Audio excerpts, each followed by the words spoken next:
Some secrets are worth killing for. And Chioma Okafor was about to learn that murder never goes according to plan. 24 hours after Chief Okafor's funeral, his American son Kelechi was running for his life through Lagos traffic. The woman he knew as his sister had just tried to have him killed. But Chioma had underestimated her target. Kelechi had called the police before her thugs could finish the job. Now she was trapped in the mansion that had been her sanctuary for 5 years. The voice on the other end delivered news that made her blood run cold. Kelechi wasn't just alive. He was already talking to the authorities about her. With nowhere else to turn, Chioma found herself in the kitchen where Mama Aduni had prepared thousands of meals for the Okafor family. It was time to confess the unthinkable. The words came out in a torrent of guilt and desperation. For months, Chioma had been slowly poisoning the man who had given her everything.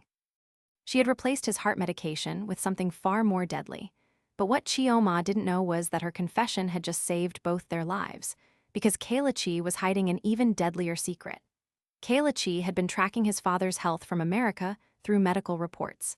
The toxicology showed poison in Chief Okafor's system, but there was something Chioma hadn't realized about those pills she'd been replacing. Chioma stared at the medical evidence in disbelief.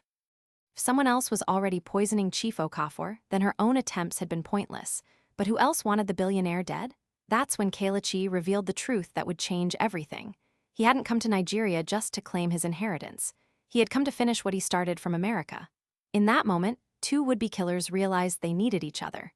Both had tried to murder Chief Okafor. Both would go to prison if the truth came out. Their war had just become an alliance. Kelechi laid out the plan. They would split the inheritance as originally discussed, but now for a different reason. They would protect each other's secrets and create a story that kept them both out of prison. But someone else had been listening to every word.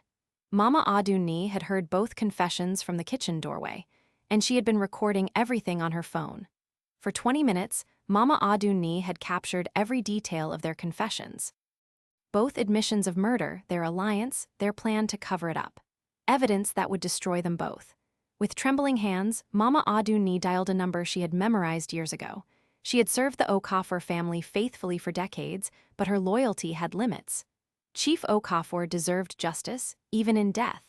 Barrister Nkem had spent 30 years practicing law, but he had never faced a case like this. 2 confessions to the same murder, recorded by the family's most trusted employee. His client was dead, and both potential heirs were killers. As Chief Okafor's lawyer and friend, Barrister Nkem knew what he had to do. The will reading was scheduled for tomorrow morning. But now, instead of distributing an inheritance, he would be delivering evidence of murder to the authorities. At midnight, Mama Aduni walked into that study with the power to destroy both their lives. She had raised Chioma like a daughter, but loyalty to family meant loyalty to the truth. Chief Okafor would have justice.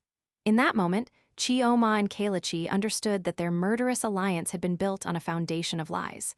Someone had been watching, listening, recording. Their carefully constructed plan to split the inheritance was over before it began, but Mama Aduni's smile held a secret that would shatter everything they thought they knew.